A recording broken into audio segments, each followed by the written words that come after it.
Vasu sir ரொம்ப emotional ஆகிட்டேன். நான் பார்த்துட்டு இருந்தேன். அந்த வரிசையாக ஒன்று ஒன்றா போடுறப்போ ரொம்ப இமோஷனல் ஆகிட்டீங்க. இதெல்லாம் பார்க்கும்போது இந்த ஆச்சியம்மா ஞாபகம் தான் வந்தது. அவங்கள அப்படியே மாற்றி நெத்தியில் பொட்டை வச்சு தாலி கட்டுறதுக்கு ஒரு ஆளை கூப்பிட்டு இதெல்லாம் எடுத்துகிட்டு இருக்கும்போது இன்னைக்கு ஆச்சியம்மாவோட ஹஸ்பண்ட் இறந்துட்டார். எனக்கு அப்படியே ஷாக் ஆகிடுச்சு. அது இருந்தால் கூட அவங்க அந்த ஒரு இதில் இருக்காங்க. அந்த நேரத்தில் நம்ம இதை எடுத்துகிட்டு இருக்கோம். Grand Royal Tours and Dr. Sri Verma Ayurtharum Ayurveda presents Behind Its Gold Medal for the Greatest Ever Cult Movie Makers, the signature edition of Honor and Respect. Supported by Alaya Cotton Vetigal மற்றும் சட்டைகள், Medway Hospitals, Padmam Veg Restaurant, Air Fiber Wi-Fi. Powered by Arabian Garden Seafood Restaurant, Venus The Hot Water Professionals. Academic Partner Cinema Factory Academy. Kalyanam Catering Partner நம்ம வீட்டு கல்யாணம் catering.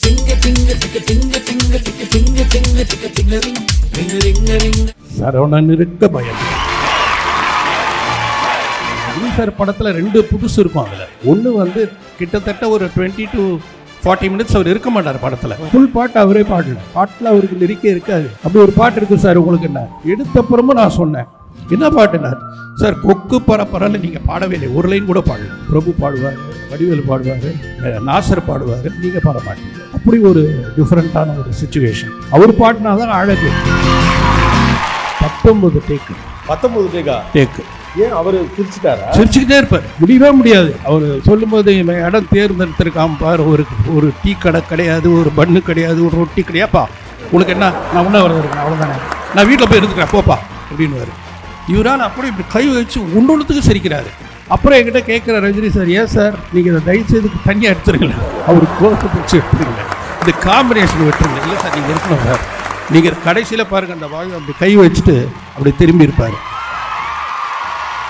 இப்போ இதெல்லாம் பார்க்கும்போது இந்த ஆச்சியம்மா ஞாபகம் தான் வந்தது. இந்த அம்மா கேரக்டர் யார் போடலாம், மற்ற எல்லாரையும் நான் ஃபிக்ஸ் பண்ணிட்டேன், ஆனால் அம்மாவுக்கு யாரை போடுறது எனக்கு தெரியல. அப்போ பேசிகிட்டு இருந்தேன், அப்போ ஆச்சி பக்கத்தில் உட்காந்துருந்தேன். அவன் வேற ஐடியா இருந்தால் கொடுங்க. அடுத்து தமிழ் சினிமாவுடைய தலகர்த்தர்களில் முக்கியமான ஒருவரை இங்கே அழைக்க போகிறோம்.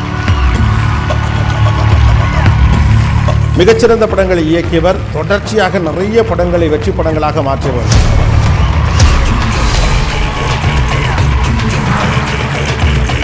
இப்போலாம் 3 வாரம் வீக்கெண்ட்ஸில் படம் ஓடுறது அப்படிங்கிற மாதிரியான ஒரு காலத்தில் நாம் இருக்கிறோம்.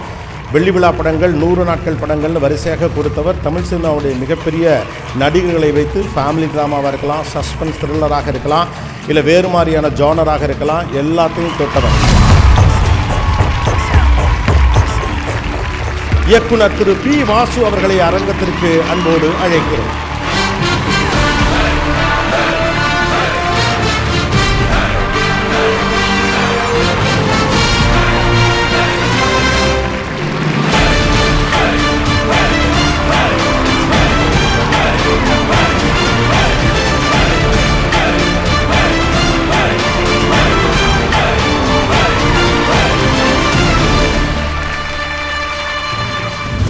அடுத்த விருதை வழங்குவதற்காக திரு பாக்யராஜ் அவர்கள் மேடையில் இருக்காங்க.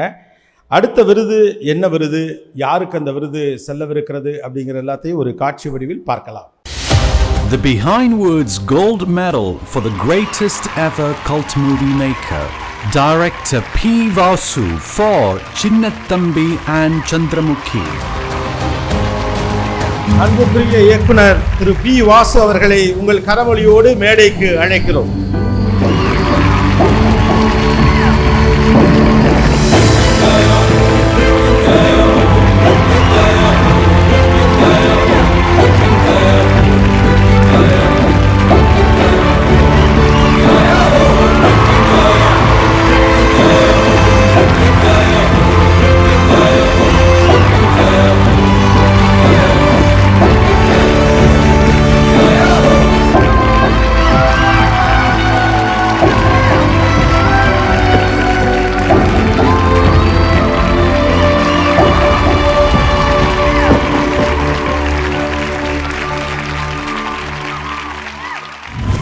வாசு சார் பேச ஆரம்பிக்கிறதுக்கு முன்னால் ஒரு வார்த்தை சொல்லணும் அப்படின்னு நினைக்கிறேன். கடந்து வந்த பாதையை கவனிக்கிற போது பல நினைவுகள் மைண்டில் ஓடுன்னு நினைக்கிறேன். அந்த ஏவியை பார்க்குறப்ப வாசு சார் ரொம்ப இமோஷனல் ஆகிட்டேன். நான் பார்த்துட்டு இருந்தேன். அந்த வரிசையாக ஒன்று ஒன்றா போடுறப்போ ரொம்ப இமோஷனல் ஆகிட்டீங்க. எனக்கு பல நினைவுகள் போச்சு. அதாவது உண்மையில் எனக்கு இப்போ பாக்யராஜ் சொன்ன மாதிரி தான் நடிகன் படம் பண்ணிகிட்ருக்கேன். நடிகன் படம் பண்ணிக்கிட்டு இருக்க நேரத்தில் மனோரமா ஆட்சி வந்து ஒரு வித்தியாசமான கேரக்டர், ரொம்ப அல்ட்ரா மாடர்னாக ரொம்ப ஹிலேரியஸாக பண்ணியிருப்பாங்க. அந்த டைமில் நான் எப்பவுமே ஒரு படம் பண்ணும்பொழுது இன்னொரு படத்தோட டிஸ்கஷன் ஸ்டார்ட் பண்ணிவிடுவேன். ஸோ நடிகன் நடக்கும்போது சின்ன தம்பி டிஸ்கஷன் நடந்துகிட்ருக்கு. அதில் அந்த அம்மா கேரக்டர் யார் போடலாம், மற்ற எல்லாரையும் நான் ஃபிக்ஸ் பண்ணிட்டேன், ஆனால் அம்மாவுக்கு யாரை போடுறது எனக்கு தெரியல. ஸோ அதனால் யாரை போடுறதுன்னு யோசிச்சுட்டு அப்போ பேசிகிட்டு இருந்தேன். அப்போ ஆட்சி பக்கத்தில் உட்காந்துருந்தாங்க. என்ன தம்பி என்ன அப்படின்னாங்க. இல்லைம்மா இந்த மாதிரி ஒரு கதை இருக்குது, எனக்கு ஒரு டிஃப்ரெண்ட்டான ஒரு அம்மா தேவைப்படுறாங்க அப்படின்னு சொல்லிட்டு அவங்களுக்கு அந்த கதையை சொன்னேன். சும்மா லைன் சொன்னேன். ஏன் என்ன திங்க் பண்ணல அப்படின்னாங்க. இப்போ சார் சொல்லும்போது எதாவது எனக்கு ஞாபகம் வந்து பாக்யராஜ் சார் சொல்லும்போது, இல்லைம்மா நீங்கள் இவ்வளோ மாடர்னாக நீங்கள் வந்து இவ்வளோ ஒரு சத்யராஜ் சாரே லவ் பண்ணுற அளவுக்கு உங்களுடைய கேரக்டர் இருக்கும் பொழுது அது வந்து இந்த கேரக்டர் டோட்டலாகவே ஆர்த்தடாக்ஸ் கேரக்டர். ஸோ அதை நீங்கள் எப்படி பண்ண முடியும்? அதனால தான் நான் யோசிக்கிறேன், அவள் வேற இவ வேற, தைரியம் இருந்தால் கொடுங்கன்னாங்க. ஸோ அது வந்து சரி, இவ்வளோ கான்ஃபிடெண்ட்டாக இவங்க சொல்லும்போது நம்ம ஏன் பயப்படணும், சரி ஓகே அப்படின்னு சொல்லி அந்த கேரக்டர் அவங்களுக்கு கொடுத்தேன். அந்த படத்துக்கு வந்து இன்றைக்கி வந்து இந்த அளவுக்கு பேசுகிறதுக்கு காரணம் அவங்களும் ஒரு முக்கியமான காரணம். Achiyamma, Prabhu, Khushbu, Radha Ravi and Ilaiyaraaja sir. So இவங்க எல்லாருமே அந்த படத்தில் அது வரும்போது நீங்கள் இப்போ இதெல்லாம் பார்க்கும்போது இந்த ஆச்சியம்மா ஞாபகம் தான் வந்தது. அந்த விஷயம் அவங்க சொன்னதும் அதே மாதிரி அவங்கள கடைசியில் அந்த இதில் நிற்க வச்சு எல்லோரும் அந்த தண்ணியை ஊற்றி அவங்க உடம்புல கலர் கலராக இது எடுக்கிறோம். அவங்கள வந்து அப்படியே மாற்றி நெத்தியில் பொட்டை வச்சு தாலி கட்டுறதுக்கு ஒரு ஆளை கூப்பிட்டு ஒரு பைத்தியக்காரன் கூட வருவான். இதெல்லாம் எடுத்துகிட்டு இருக்கும்போது அவங்க கூட ஒரு அம்மா சுகுணாம்மான்னு ஒருத்தங்க இருக்காங்க. அவங்க சொன்னாங்க, தம்பி உங்களுக்கு ஒரு விஷயம் தெரியுமா? என்னன்னா, இன்றைக்கி ஆச்சியம்மாவோட ஹஸ்பண்ட் இறந்துட்டார். எனக்கு அப்படியே ஷாக் ஆகிடுச்சு கேட்ட உடனே. அதை அப்போ அவங்க கூட இருக்காங்க இல்லை, பட் இருந்தால் கூட அவங்க அந்த ஒரு இதில் இருக்காங்க. அந்த நேரத்தில் நம்ம இதை எடுத்துகிட்டு இருக்கோம். இதெல்லாம் சினிமாவில் தான் நடக்கும், இதை வெளியே சொன்னால் நம்ப மாட்டாங்க. அந்த நினைவுகள்லாம் எனக்கு வந்தது அதில். ஓகே, சந்திரமுகி தான் ஸ்க்ரீனில் வரப்போவே இங்கே பயங்கரமான கைத்தட்டு. அதில் ஒவ்வொரு கேரக்டரும் அப்படி நீங்கள் பண்ணது, அதை கன்னடத்தில் பண்ணி அதுலேருந்து தமிழுக்கு கொண்டு வந்து அதில் டயலாக்ஸ்லாம் ஷார்ட் அண்ட் ஸ்வீட்டாக நச்சுன்னு இருக்கும் ரஜினி சாருக்கு. உங்களுக்கு ரொம்ப பிடிச்ச டயலாக் எது சார் சந்திரமுகியில்? சரவணன் இருக்க பயமேன். ஏன் அந்த டைலாக் உங்களுக்கு அவ்வளோ பிடிக்கும்? ஏன் பிடிக்கும்னா, அவர் திரும்பி வந்து, அதாவது அவர் ரஜினி சார் படத்தில் 2 புதுசு இருக்கும். அதில் ஒன்று வந்து கிட்டத்தட்ட ஒரு 20 to 40 மினிட்ஸ் அவர் இருக்க மாட்டார் படத்தில். இல்லாத ஒரு விஷயத்தில் அவர் வந்து திரும்பி வந்து வரும்பொழுது அப்போது நான் இனி வந்துட்டேன், நான் வந்ததால் இனி உங்களுக்கு இன்ட்ரெஸ்ட் இருக்கும் அப்படின்ற ஒரு ஃபீல் இருக்கும்னா சரவணன் இருக்க பயமேன். இனி என்ன நடக்க போகுது இந்த கதையில் அப்படின்ற ஒரு சுச்சுவேஷனில் சொல்லியிருப்பார் அந்த டைலாக்கை. ஸோ அதனால் அந்த டைலாக்கை வந்து நான் வந்து ஒரு இன்சிஸ்ட் பண்ணேன். பட் அதுக்கேற்ற மாதிரி அந்த படத்தில் கேரக்டர்ஸ்னு பார்த்தீங்கன்னா நிறைய இடம் இருக்குது, நிறைய விஷயங்கள் இருக்குது, நிறைய சொல்லக்கூடிய விஷயங்கள் இருக்குது, அவ்வளவும் இருக்குது அந்த படத்தில். ஸோ எனக்கு அந்த சரவணன் இருக்க பயமேன்றது தான் இன்டர்வலே வரும். ஆமாம். ஸோ அந்த இடத்துலையும் ஜனங்க கைத்தட்டிட்டு இன்டர்வலில் போவாங்க. என்னுடைய படங்கள்லாம் நான் இன்டர்வல் பிளாக்கை வந்து கொஞ்சம் ஸ்பெஷலாக ஒரு கான்சன்ட்ரேட் பண்ணி வைப்பேன்.